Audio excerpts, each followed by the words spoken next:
3, 2, 1 e... Hey everyone! This is Giovanna. This is Amanda. And this is Victoria. And today we are going to talk about Panic 6, the most chaotic and intense film in the Scream franchise. But look, there are spoilers, right? The most interesting thing is how this film managed to break away from the classic format of the series, without straying too far from the essence. Whereas the first film was more of a detective thriller, with biting humor and plenty of meta language. The 6 is faster and more aggressive. Compared to the previous one, the film is very similar to Scream 2, but with a more modern twist. Now, the franchise accepts Sam and Tara as the actual protagonists. And honestly, what makes the movies work is the relationship between the two sisters. Sam is tormented by guilt, trauma, and fear, and spends the movie trying to protect Tara, because she believes that everything bad happened because of her relationships with Billy. Tara wants to live a normal life, go out, study, and leave the past behind. The film creates a constant tension between survival and freedom. Sam, wait! Tara, no, come back inside and close the door. Serious, now you'll be closed. Okay.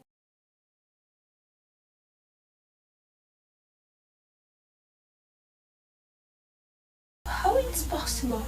I just deleted his contact. No, don't say that. Let it rain. Sage, who's there? You should thank me, Sam. Jason and Greg killed you and your sister, which I killed Kent before they had the chance. Right, that's it? Preoccupy with us now? Not exactly. I'm going to show the world you really, very a liar, a mongering, and I am going to punish you, Sam. You shouldn't believe I use the internet. Dumbass. No funny. This may you before what you did, and I won't stop until I kill you, Kent, and you, and that's my win. Until better and be careful. You should be careful.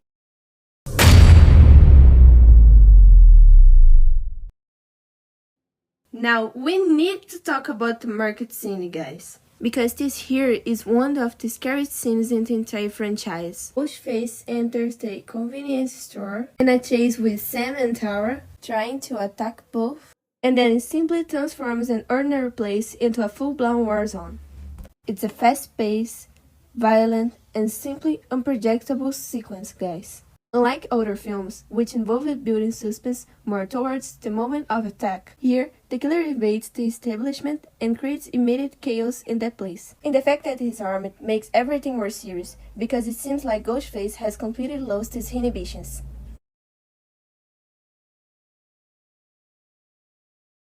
Call the police! Call the police!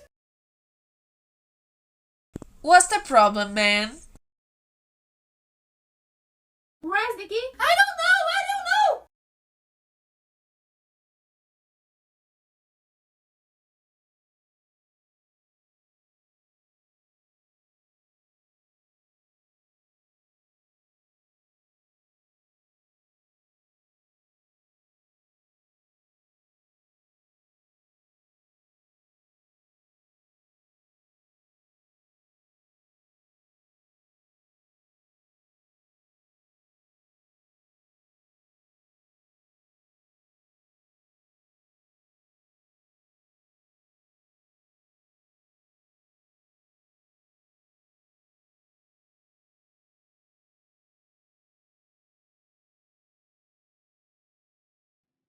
In Scream 6, Gail Weather, the journalist who reports on the lives and the attacks of the victim, experienced one of the most tense scenes in the film when she receives a call from Ghostface inside her own apartment in New York. The killer taunts Gail, saying she's gone back to exploiting massacres, to get fame, to get money, turning the conversation into the most personal exchanges in the franchise. From that point on, the sequence descends into pure chaos. Ghostface invades the apartment, destroys everything, and is like one of the most brutal attacks, if not the most brutal of all the movie. While Gail tries to survive using intelligence and improvisation.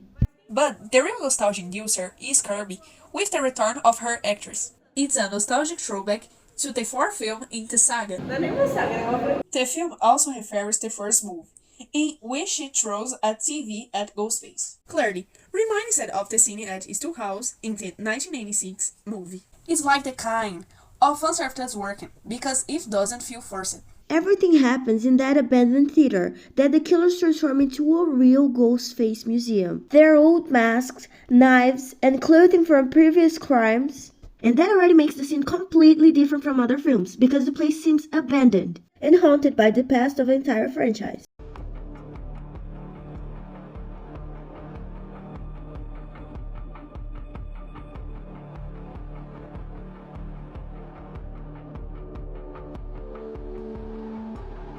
Thanks for saving me.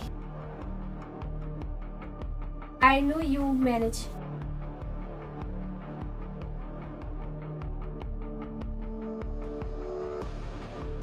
I want to be your life.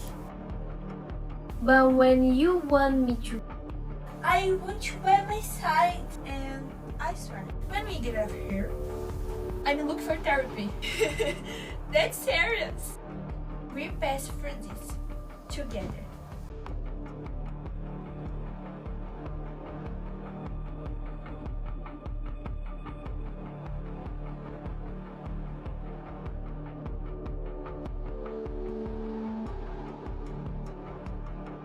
I saw that in a horror movie once.